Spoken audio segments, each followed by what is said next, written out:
오늘 우리에게 주시는 하나님 말씀은 신약성경 사도행전 2장 1절에서 4절까지 말씀 나누겠습니다. 신약성경 187쪽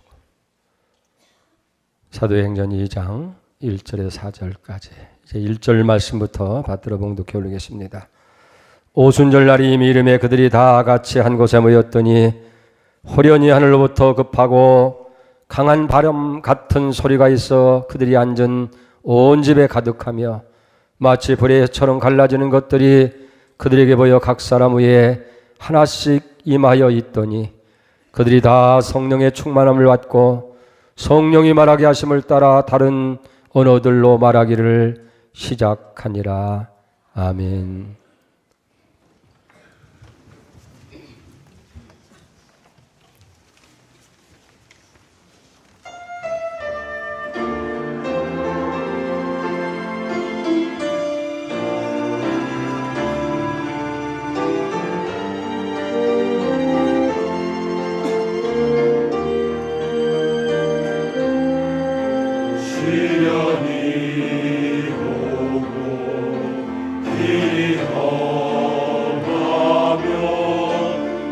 주사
할렐루야. 오늘은 성령 강림 주일로 지키게 됩니다. 오순절 마가의 다락방에 임한 성령이 여러분들이 충만하기를 주의 이름으로 축원을 드립니다. 중세시대에 성녀 아빌라 테레사라고 하는 사람이 있었습니다. 그는 신앙을 4단계로 구분해서 말한 바가 있어요. 첫째 단계는 물동이를 이는 단계다. 힘이 들죠. 내가 수고해야 돼요. 그리고 한계가 있어요. 두 번째는 펌프질하는 신앙의 단계다. 한순간에 많은 물을 얻을 수가 있습니다만은 역시 많은 힘이 들어야 되고 또 내가 행동을 그치면 끝나고 마는 거예요. 세 번째는 수로를 통해서 물을 끌어오는 단계다 그랬어요. 저수지에 있는 물을 수로를 만들어서 끌어오면 힘도 안 들고 좋은 단계인데 수로를 내기 위해서는 많은 시간과 투자가 필요하다는 거예요. 네 번째 단계는 소낙비를 내리는 것과 같다. 하늘에서 갑자기 소나기를 물붓듯 부어서 충만하게 임하는 그런 단계. 그건 내가 수고하는 거 하나도 없어요. 그냥 다 받아 누리면 되는 거예요. 여러분 이 소리를 들으면서 내 신앙의 단계는 어느 단계 같아요? 하루하루 그저 물동이를 이는 것 같이 매일 수고롭게 펌프질을 하는 것 같은 그런 신앙생활을 하고 있지 않느냐 하는 거예요. 그러니 힘들 수밖에 더 있겠느냐는 얘기예요. 마치 여름날 소나기가 쏟아지는 것처럼 하늘로부터 은혜의 단비로 늘 충만히 임한다면 얼마나 좋겠어요. 그렇게 하기 위해서 우리가 할 일은 뭐예요? 사모해야 돼요. 그것을 또 받기 위해서 우리는 기도해야 될 줄로 믿습니다. 오늘 여기 본문 1절을 보세요. 오순절날이 임미 임한 이름에 그들이 다 같이 한 곳에 모였더니 그랬어요. 여러분 한 곳에 모였다. 왜 저들이 모였을까요? 한 곳에 저들이 모인 이유가 무엇이겠느냐는 얘기예요. 우리는 초대교회 성도는 우리 오늘처럼 그렇게 자유롭게 신앙생활 할 수 있는 것이 아니에요. 참 힘들고 어렵습니다. 핍박이 있고 박해가 있고 그래서 로마 정부나 유대인들의 눈을 피해야 돼요. 숨어서 예배를 드려야 되고 때로는 목숨을 걸고 예배를 드려야 되는 그런 어려움이 있었어요. 이렇게 영적으로나 환경적으로 어려울 때 저들에게 필요한 것은 그런 핍박과 어려움을 극복할 수 있는 힘이 필요한 거예요. 하늘로부터 오는 그런 능력이 필요해서 이제 저들이 여기 모이게 되어진 거예요. 그리고 저들에게 있는 것은 다만 한 가지 하나님의 약속이 있을 뿐이에요. 주님이 승천하시기 전에 약속했잖아요. 요한은 물로 세례를 베풀었지만은 너희는 몇 날이 못 돼서 성령으로 세례를 받을 것이다.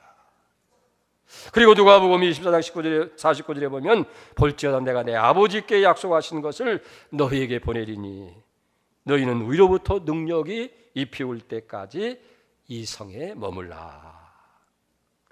우리 주님께서 약속하시는 거예요. 하늘로부터 능력이 임하도록 주시겠다 하는 거예요.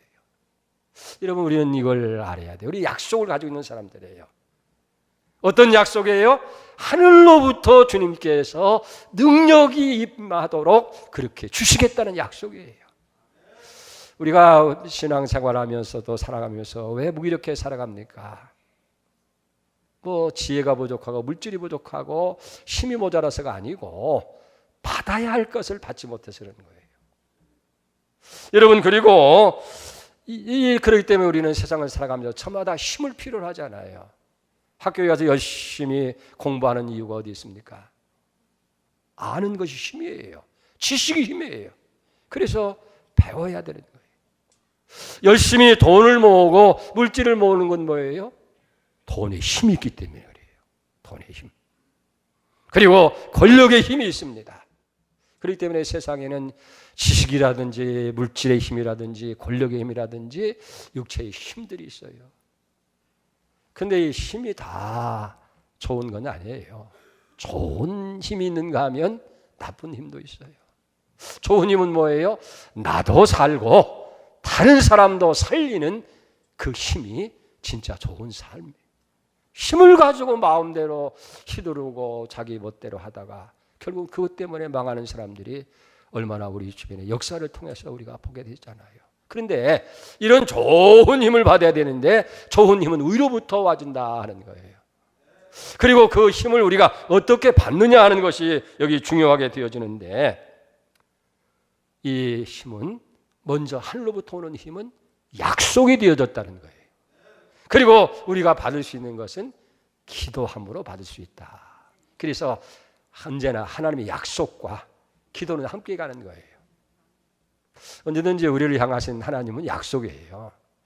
여기 성경 66권도 사실은 어떤 분이 나는 다 세보진 않았지만 36,500가지 약속이라는 거예요. 하나님의 입장에서는 약속하시고 우리는 그 약속을 믿고 우리의 것이 되도록 기도하는 거예요. 그래서 약속과 기도가 함께 할 때에 거기 하늘로부터 주어지는 그런 놀라운 은혜를 힘입게 되어질 줄 믿습니다. 여러분, 중요한 것은 기도해야 된다는 거예요. 기도하면 하나님께서 주시겠다는 거예요. 오늘 사업을 하는 분이 어느 날 교회에 나와서 기도합니다. 새롭게 시작하는 일이 잘 돼야 되기 때문에, 사원을 걸고 시작하는 일이기 때문에 기도 안 할 수가 없는 거예요. 그래서 하나님 앞에 간절히 기도하고 있는데 갑자기 노숙인 한 사람이 교회에 들어와서 기도를 합니다. 그런데 들어오자마자 큰 소리로, 하나님, 나는 돈도 없고 집도 없고 거처도 없고 지금 당장 10만 원이 필요한데 10만 원 안 주시면 나는 살아갈 수 없습니다. 먹고 살 수도 없습니다. 10만 원 주십시오. 고래고래 소리 지르면서 막 기도하는 거예요. 이 모처럼 교회 와서 기도하려고 하니까 도저히 시끄러워서 기도할 수가 없는 거예요.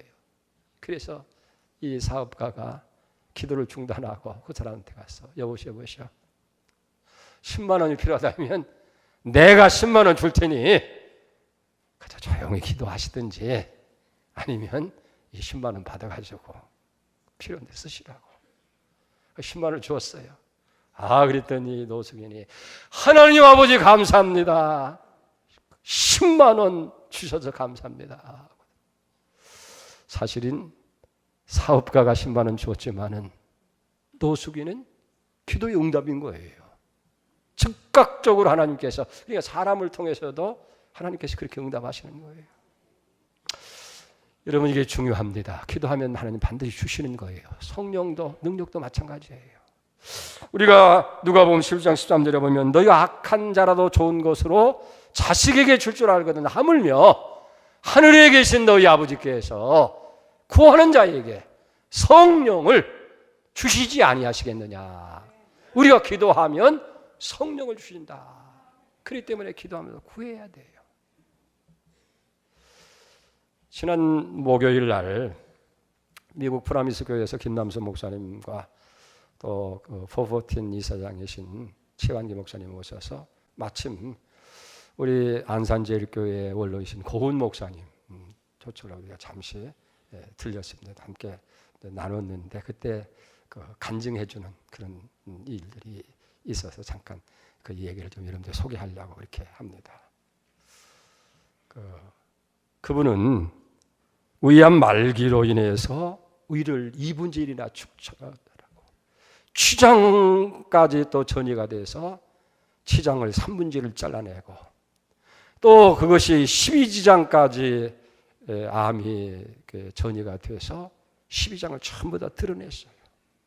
또 이제 인파섬령까지 와가지고 정말 오랫동안 투병 생활하는 동안인데 10년 전인 2009년 이제 정초입니다. 설날을 한 주일 앞두고 주일 저녁부터 열이 오르기 시작하고 식은땀이 나고, 그러다가 월요일 아침에 완전히 의식을 잃었다는 거예요. 급히 엠브란스에서 병원에 가니까 여기 지방에서는 안 되니까 빨리 서울로 가라 그래서 삼성병으로 옮겼다는 거예요. 혈압이 20 이하로 떨어지게 되어지고 뇌와 폐와 심장 기능이 전부 다 정지가 되고, 그러니까 급속히 폐혈증이 와서 이 장기가 다 썩는 거예요. 의사가 모여가지고 살릴 수가 없습니다. 30분 이내로 이제는 죽습니다. 그러니 가까운 데 있는 가족들이나 사람들을 불러 모으고 준비하라고. 자, 이제 목사님이 쓰러져서 앰뷸런스로 실려가니까 교회가 비상이 걸린 거예요. 온 교인들이 다 모여서 목사님을 위해서 기도를 했다는 겁니다. 그때 이제 기도를 인도하는 목사님이 부목사님인데 출애굽기 17장 11절 말씀을 기도의 제목으로 삼습니다. 거기 보면 아멜렉과 전투할 때 모세가 손을 들면 이스라엘이 이기고 손을 내리면 아멜렉이 이기더니, 목사님이 교인들한테 우리가 목사님을 위해서 기도하면 목사님이 살지만은 손을 내리면 우리 다 죽습니다. 그게 뭐 설날을 한 주라서 얼마나 바쁜 때 됩니까? 온 교인들이 다 모여서 목사님 살려달라고 간절히 기도합니다.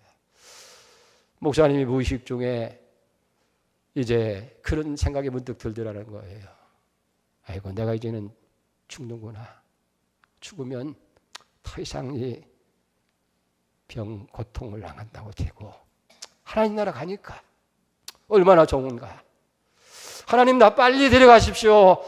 그렇게 하려고는 순간 또 가만히 생각해 보니까 교인들이 생각나는 거예요. 목사를 위해서 저렇게 간절한 마음으로 기도하는데 만약 내가 여기서 죽고 말면, 죽으면 나는 좋지만은 교인들이 얼마나 실망하고 절망하겠느냐. 기도해도 응답이 없고 기도했는데도 안 살려준다고 한다면 하나님에 대한 의심이 생길 것이고 문제를 가지고 기도도 할 수 없을 텐데, 그런 생각을 들었다는 거예요. 그리고 의식을 잃었어요. 죽은 목숨이죠. 그때 자기는 육체와 영혼이 분리되는 그것을 그때 체험했다는 겁니다. 근데 그 후에 한 일인데 교인들이 모여서 열심히 기도하는 가운데에 거기에 놀라운 일들이 벌어지는 거예요. 자기들이 기도하다가 기도의 응답을 받고 병 고침을 받고 놀라운 체험들을 하게 되어지는데, 거기 70이 넘은 권사님이 한 분이 계신데 목사님 너무 사랑하는데 신경통으로 인해서 손을 들 수가 없는 거예요. 목사님은 손을 들고 기도하고 손 내리며 기도 끝나면 우리 죽는데, 그래서 죽을 생각을 가지고 그 손을 억지로 들고 기도했는데 기도하다가 신경통이 나왔더니 고침을 받는 역사가 일어납니다.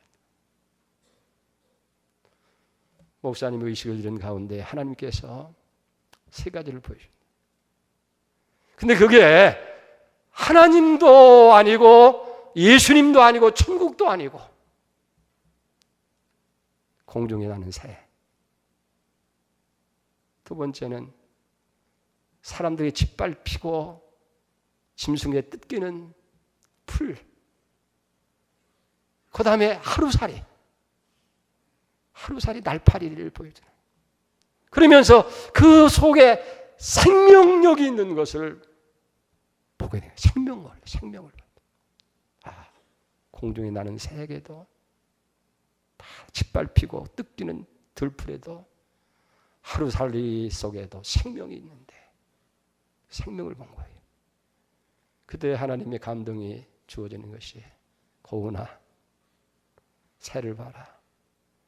저 보잘것없는 들풀을 봐라.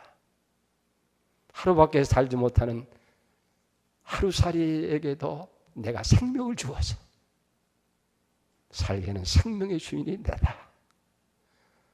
너는 하루 살다가 없어지는 날파리보다 더 귀한 존재가 아니냐. 그리고 일주일이 다 지나서 토요일 날 눈보라치는 그 아침에 그가 죽음 가운데서 다시 회복이 됩니다. 아주 놀라운 일이 벌어진 거예요. 이 목사님이 얘기가 그 얘기입니다. 나는 그 죽음의 자리에서 우리 교회 성도들의 기도로 살아났습니다. 기도로. 나는 평생을 성도의 기도의 빛 가운데서 그 빚진 자로 살아갑니다. 제가 하고 싶은 얘기는 그겁니다. 기도하면 응답 주신다는 거예요. 여러분, 요한복음 16장 24절에도 분명히 얘기했잖아요. 지금까지는 너희가 내 이름으로 아무것도 구하지 않았으나 이제는 구하라. 그러면 받으리니 너희의 기쁨이 충만하리라. 우리는 약속을 믿는 거예요. 우리에게 주어진 것은 약속이에요. 그리고 우리는 기도할 때 그 약속한 것을 받는 겁니다. 그리고 그 능력으로 하나님을 섬기고 그 힘으로 교회를 섬기고 전도하고 봉사하고 어려운 세상을 우리가 이기며 살아가게 되어지는 거예요. 여러분, 이 능력이 언제, 이 힘이 언제 임했어요? 오늘 2장 1절을 다시 보세요. 오순절날이 이미 이름에 그들이 다 같이 한 곳에 모였더니, 여기 보면 오순절 날에 모였다 합니다. 오순절 왜 모였을까? 오순절의 의미가 뭘까요? 우리가 아는 대로 유대인들에게는 세 가지 명절이 있죠. 유월절, 오순절, 그 다음 장막절. 여러분들이 다 이건 역사와 관계 있고 농사 짓는 것과 관계도 있어요. 사실은 유월절이라고 하는 것은 이스라엘 백성들이 애굽에서 해방되는 것을 기념해요.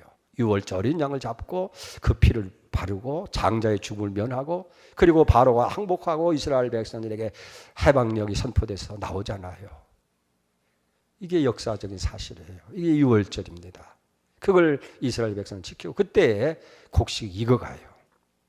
그리고 오순절이라고 하는 것은 이 유월절로부터 시작해서 50일째 되는 날, 이제 모세가 시내산에 오르게 되어지고 시내산에서 하나님의 임재를 만나고 말씀을 받게 되고, 또 농사질 때 그때의 첫 열매를 거두게 되는 거예요.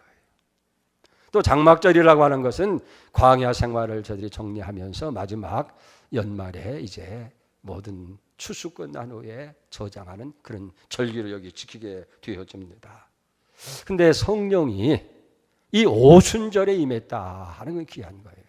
오순절이라는 말 그대로 순이라고 하는 건 열을 가리키는데, 50이라고 하는 것은 헬라 말로 펜타코스트라고 그래요. 펜타코스트라고 하는 것은 50일째, 그러니까 6월절로부터 시작해서 50일째.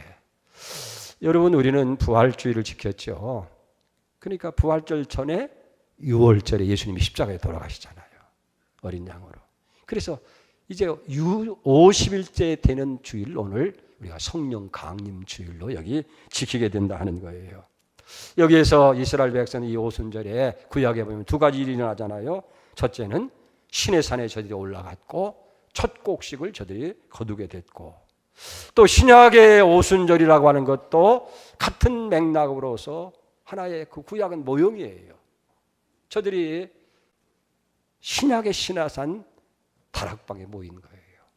그리고 거기에 성령이 임하게 되고 베드로가 성령의 감동을 받고 설교하게 될 때에 하루에 3,000명, 5,000명 모이면서 초대 교회가 세워집니다. 이 영적인 열매를 여기 거두게 되어지는 거예요. 그래서 보면 곡식이 언제 익느냐고 하면 유대 사람들 보면 3월쯤이면 날씨가 점점 더워집니다. 그러다가 5월, 6월이 되어지면 40도 이상 뜨거운 햇빛에 이제 곡식이 다 익게 되어지고, 그래서 오순절에 첫 열매를 보리를 거두게 되는 거예요. 그래서 그걸 오순절, 첫 열매를 거둔다고 그래서 초실절, 보리와 밀을 거둔다고 그래서 맥추절, 그렇게 저들이 지키게 되어지는 것을 보게 되어집니다. 근데 여기 이제 성경에 보면 이스라엘 백성들이 광야길을 갈 때에 50일째 되는 날 모세가 시내 산에 오르게 되어집니다. 그때에 거기 하나님이 불로 임재하고 이스라엘 백성들에게 하나님 말씀이 주어집니다.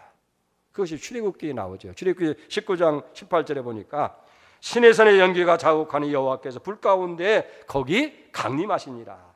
그 연기가 온기 가마 연기같이 떠오르고 온 산이 크게 진동하며, 그러니까 모세가 시내산에 오를 때 구름이 빽빽하면서 먼저 불이 임하는 거예요. 여러분, 여기 불이 임했다고 하는 것은 하나님의 임재를 의미합니다. 그 다음에 불이 임한 후에 하나님 말씀이 저들에게 주어졌어요. 우리 19장 다음에 20장 1절에 보니까, 출애굽기 20장 1절에 보니까 하나님이 이 모든 말씀으로 말씀하여 이르시되, 이 순서가 그렇잖아요. 먼저 오순절날 시내산에 올랐어요. 그리고 하나님의 불이 임하고, 그 다음에는 하나님의 말씀이 모세를 통해서 이스라엘 백성들에게 주어지는 은혜가 임하게 됩니다. 이게 똑같은 현상이 신약 성경에도 이루어지는 거예요. 그러니까 이스라엘 백성들이 신약의 시내산 다락방에 모인 거예요. 다락방에 올라간 거예요. 그때 하나님의 임재가 임하게 되어지고 성령의 감동을 통해서 이제 베드로가 설교를 하잖아요. 그래서 많은 사람들이 예수 믿게 되어지고 이제는 초대교회가 세워지는 역사가 여기 이루어지게 됐다는 거예요. 그러니까 이런 역사가 2000년이 지난 오늘날 우리에게도 똑같은 과정이 필요하다는 거예요. 그냥 주어지는 것이 아니고, 첫째는 뭐예요? 모세가 시내산 오른 것처럼 초대교회 성도들이 시내산, 영적인 시내산에 오른 것처럼 오늘 우리도 시내산에 올라야 된다는 거예요.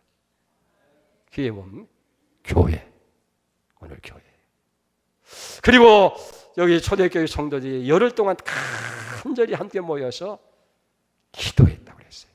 무슨 기도? 그때 무슨 출세시켜달라든지 뭐 해산 잘하게 해달라든지 병 고쳐달라는 기도가 아니라 한 가지 기도. 주님이 약속하신 성령, 몇 날이 못돼 성령을 받게 된다는 그 성령을 위해서 저희 간절히 삼하며 기도할 때 오순절날 성령 충만이 임한 거예요.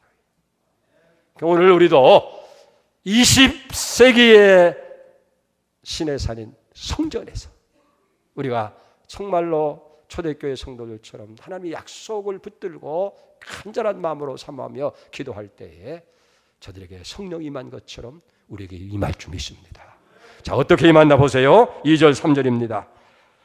호련히 하늘로부터 급하고 강한 바람 소리가 있어 그들이 앉은 온 집안에 가득하며 마치 불의 혀같이 갈라지는 것이 그들에게 보여 각 사람 위에 하나씩 임하여 있더니, 초자연적으로 임했다는 거예요. 먼저 소리가 난 거예요. 하늘로부터 갑자기 강한 바람 소리와 같은 소리가 들렸어요.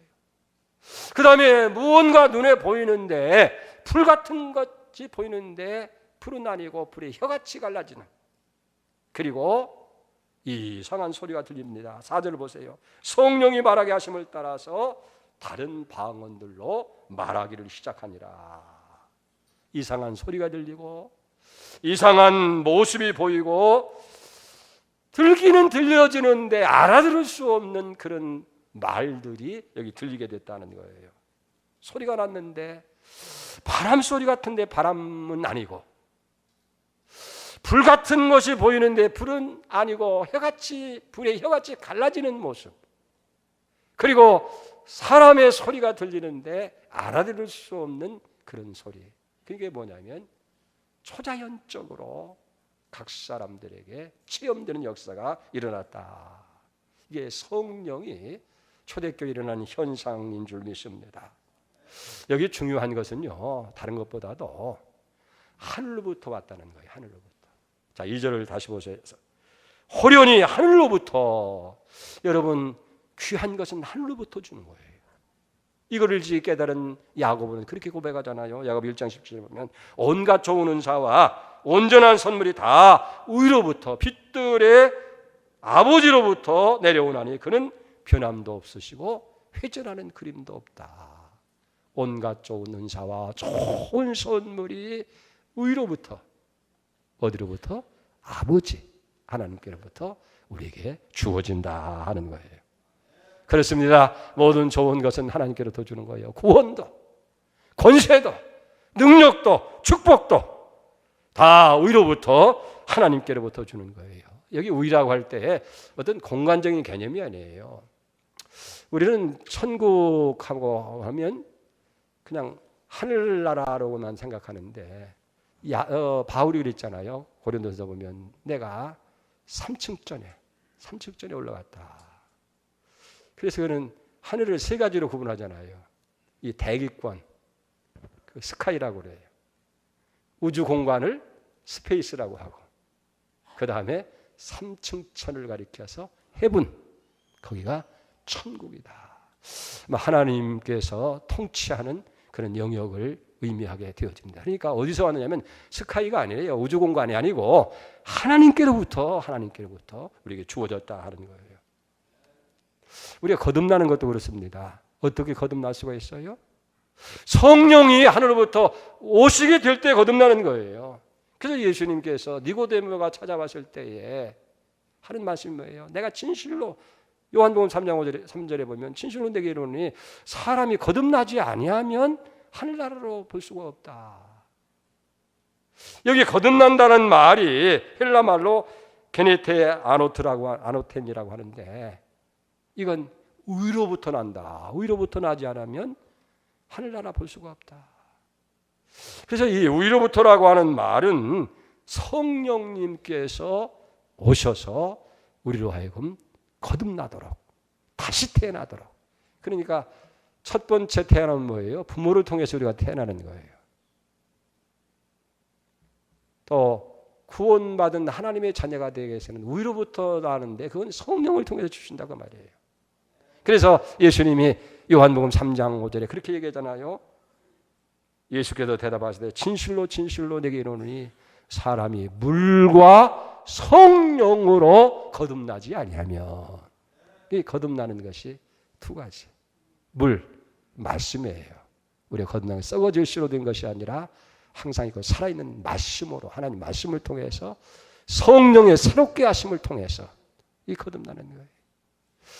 이런, 그래서 구원에 대한 이야기를 할 때에 우리가 많이 인용하는 내용이 사도행 16절에 있는 말씀입니다. 30절에 보면 간수가 바울과 실라에게 고백하는 말이 있어요. 선생들이여, 우리가 어떻게 해야 구원 얻겠습니까?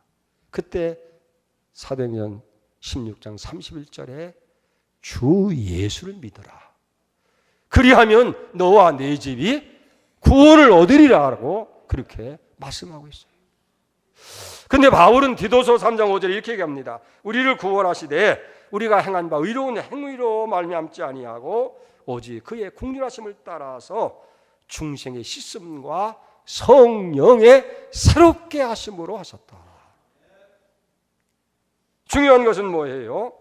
성령이 우리 가운데 오셔서 하나님의 약속을, 하나님의 하신 일을 믿어지게 하고, 그리고 우리를 새롭게 하실 때에 우리가 거듭나게 된다는 거예요.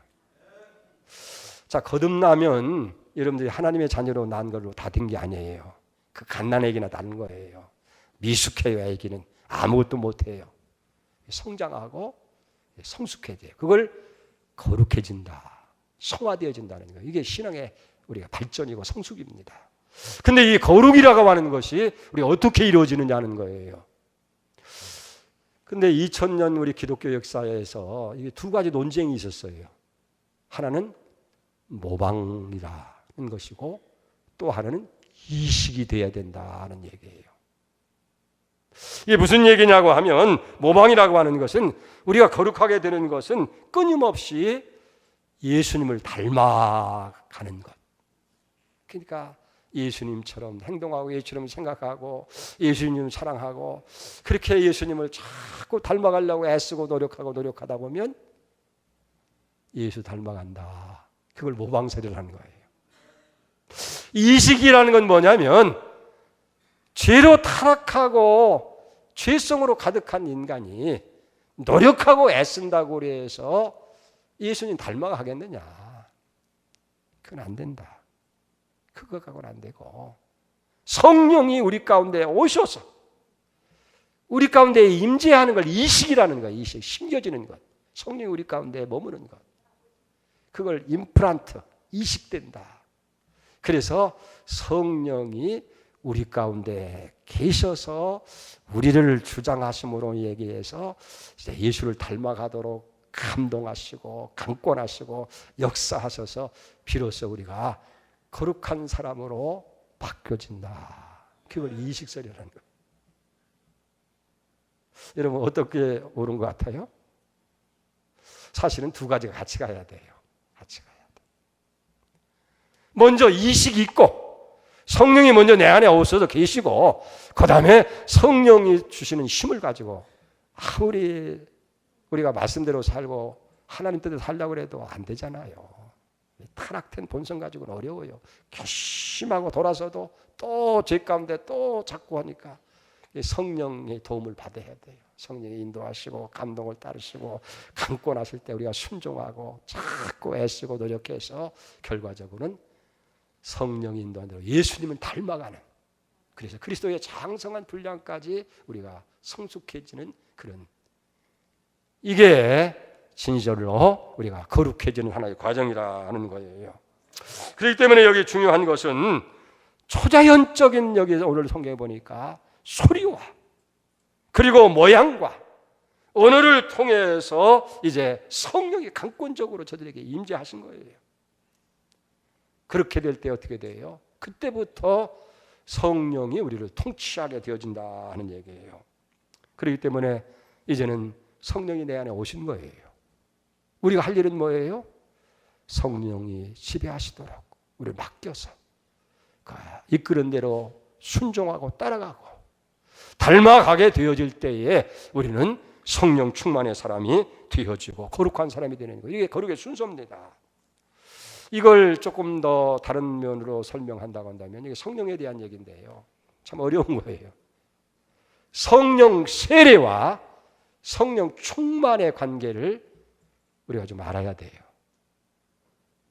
이 성령 세례는 관계를 위해서 주어지는 것이고 성령 충만은 능력 있게 살아가기 위해서 주어지는 것인데 성령 세례는 한 번 받는 거예요. 평생 통해서. 그리고 성령 충만은 계속해서 받아야 되는데 보세요. 성령 세례를 받음으로 인해서 하나님과 관계가 맺어져요. 왜? 성령을 통해서 거듭나서 하나님의 백성, 하나님의 자녀가 되어지는 거예요.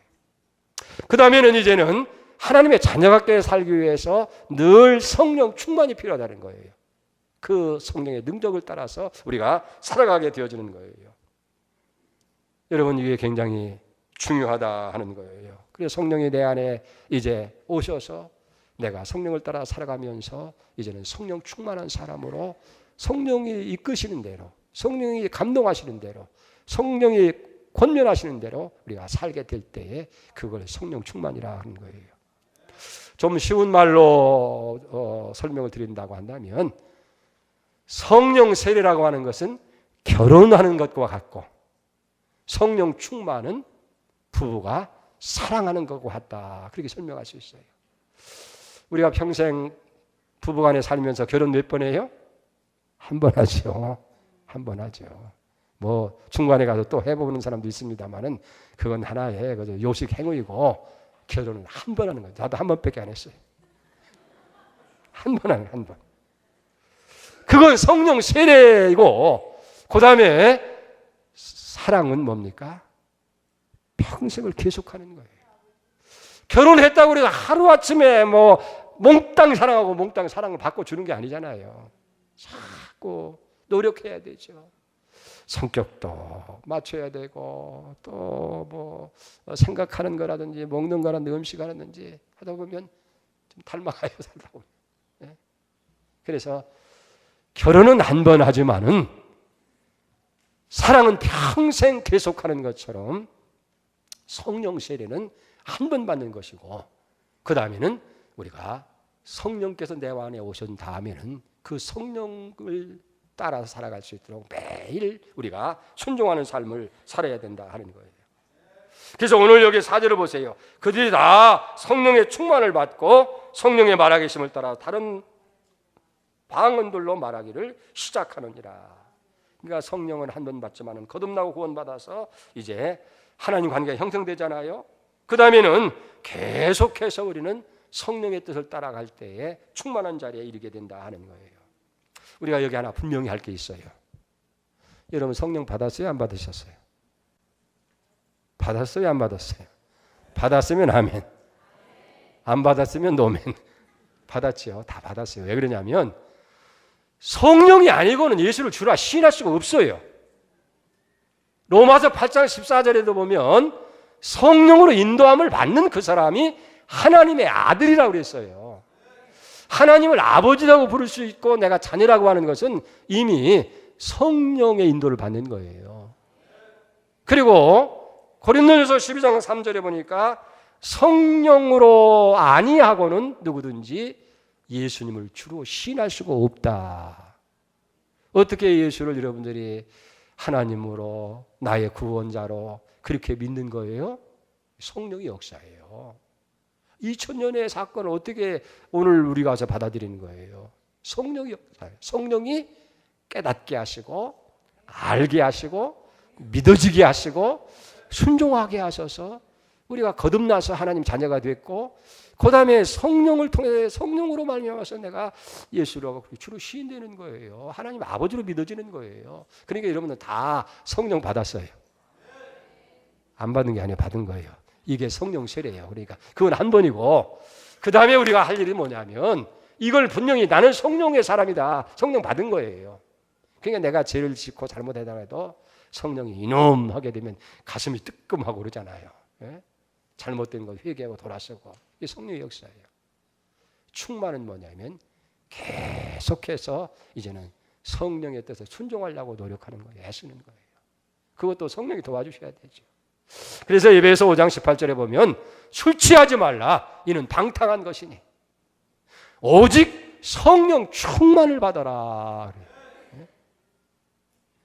우리가 술 취하는 것과 같이 방탕한 것 그건 버리고 이제는 성령 충만을 위해서 노력하라. 그런데 여기 하나 오해가 있어요. 그저 성령 충만하면 무슨 이상한 것을 보고 이상한 소리를 듣고 이상한 행동을 하고 그게 성령 충만이 아니고 성령을 받으면 은사가 임해요. 그래서 병을 고친다든지 지혜의 은사가 난다든지 능력의 은사가 임한다든지 그건 하나의 은사지 그게 충만이 아니에요.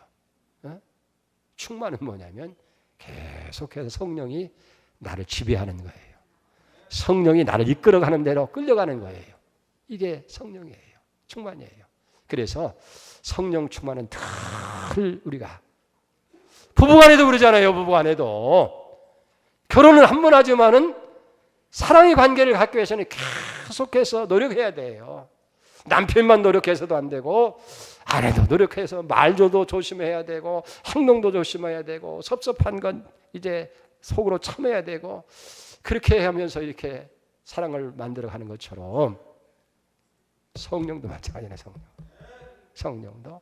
그래서 우리가 성령 충만을 위해서는 두 가지가 필요해요. 첫째는 성령의 인도하심이 얼마나 중요하냐를 알아야 돼요. 아까도 얘기했죠? 성령의 인도를 받는 사람이 로마서 8장 14절에 성령의 인도를 받는 사람이 하나님의 자녀라는 거예요. 예?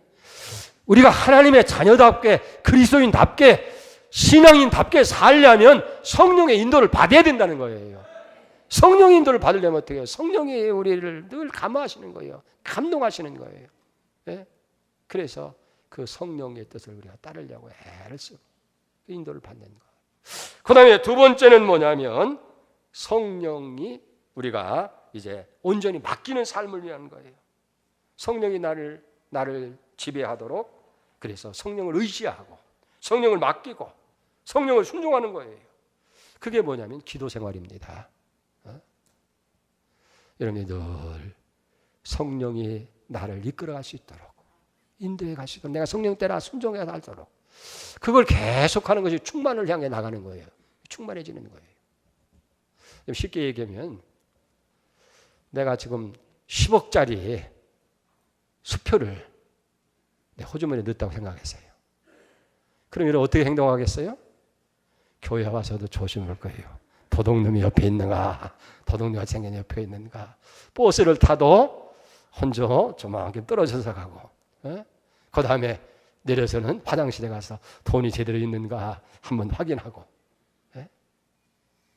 왜? 이게 제대로 간수 아니면 잊어먹으면 엄청난 결과가 오는 거 아니에요. 성령은 10억짜리 수표보다 더 중요한 거예요. 왜? 성령의 인도를 따라 살아야 하나님의 자녀답게 살 수 있는 거기 때문에, 하나님 백성답게 살 수 있기 때문에. 그러니까 여러분 한번 살펴봐요. 성령님 계신가? 한번 살펴봐요. 만져봐요. 그래서 늘 성령의 의식을 해야 되는 거예요. 서로 이 얘기를 하다가도 화가 여기까지 올라올 때 성령이 계신지. 성령은 뭐라고 그래요? 참아라. 참아라 그래요. 내가 잘못된 길로 갈 때도 성령이 탁 막는 거예요. 그럴 때는 어떻게 해요? 돌아서 해야지. 그래서 늘 성령이 내 안에 계신지 안 계신지 기도로 확인하는 거예요. 타유신 그랬잖아요. 하나님이여 내게서 성령을 거두지 마십시오. 성령을 거두지 마십시오. 성령 거두면 시체예요. 내가 아무리 믿음이 있고 내가 아무리 열심히 있고 아무리 충성봉사하더라도 성령이 떠나면 타락한 본성이 나올 수밖에 없는 거예요. 그렇기 때문에 순간순간마다 성령이여 내게 계시옵소서. 나를 주장하시옵소서. 그리고 자꾸 성령은 하나님 뜻 가운데로 인도해요. 하나님 뜻을 알게 하시고 뜻 가운데 인도하는 거예요. 그래서 우리가 하나님을 기쁘시는 삶을 살 수 있는 것이고 그렇게 사니까 그리스도인다운 거룩함이 나타나는 것이고 그럴 때에 우리가 담대하게 살아가는 거예요. 이미 성령은 우리에게 임했습니다. 이제는 성령 충만을 위해서 여러분들이 늘 성령의 인도함이 얼마나 중요한지를 알고 성령께 맡겨서 성령이 나를 이끌어가더라고. 그러면 능력 있는 삶을 사는 거예요. 하나님의 뜻 가운데 사는 거예요. 그런 사람을 하나님이 책임져 주시고 축복하십니다. 그 은혜가 여러분들 있기를 축원드립니다. 하나님 감사합니다. 오늘 강림절을 허락하시고 오순절 마가에 임했던 성령 우리에게도 임한 줄 믿습니다. 이제 우리는 성령 충만을 기대합니다.